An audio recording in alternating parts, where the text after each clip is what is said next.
page for Tuesday, April 25th, 2023. Thanks for joining us. I'm George Gerbo.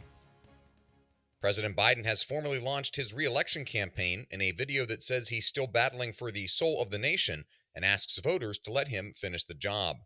Seth MacLachlan and Tom Howe report the president said he has accomplished plenty, including a bipartisan infrastructure package, major climate legislation, and efforts to rally Western aid to Ukraine. He's openly relishing a rematch with former President Trump, who maintains a grip on the Republican electorate. At age 80, Biden is the oldest sitting American president. If he wins in 2024, he'll enter a second term at age 82. That's led to a series of polls which find a wide swath of the electorate has doubts about him running again. Nearly half of those who say Biden shouldn't run again cite his age as a major reason, according to an NBC News poll released over the weekend.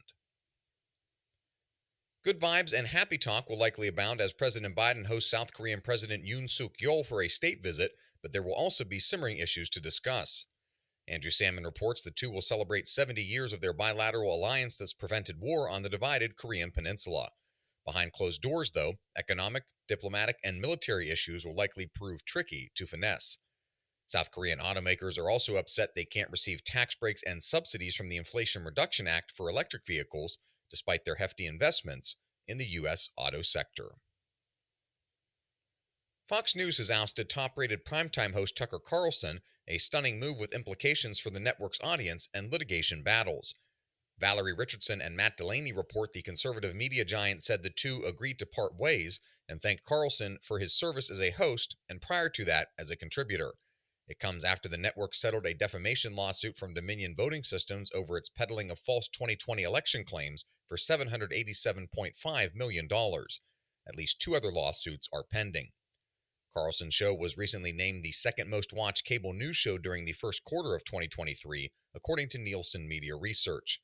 Fox News Tonight will air live in his 8 p.m. Eastern time slot and will be hosted by a rotation of the network's personalities until a new host is named.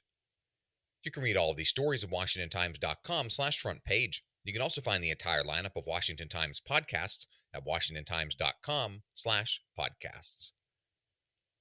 The National Park Service broke agency rules to send some $200 million of park maintenance money to former House Speaker Nancy Pelosi's district in California. Stephen Dinan reports NPS Director Charles Sams told the House Natural Resources Committee that higher-ups at the Interior Department ordered him to ensure that the Presidio, a park in Pelosi's district, got the money. The Presidio is a former military base at the Golden Gate Bridge in San Francisco that's been converted into a park with a mix of scenery and commercial attractions. The Park Service maintains the coastal area, while the Presidio Trust, a federal agency, runs the commercial area.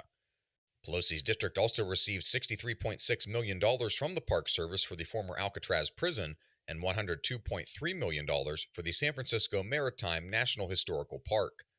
Congress had allocated $1.5 billion to the NPS for fiscal year 2023 to work on its backlogged maintenance projects. And finally, the House Select Committee on China is preparing proposals to crack down on the Chinese government's suspected use of clandestine police stations inside the United States. Committee Chair Mike Gallagher told Orion Lovelace that lawmakers are studying ways to increase penalties and to encourage the FBI to step up operations. China has sharply denied the existence of such stations, but U.S. officials say China uses the secret operation for a range of activities, including spying on dissidents living in the United States. Governments have cracked down on similar offices in Canada, Australia, and Europe, and in other countries with significant communities of anti-regime Chinese nationals.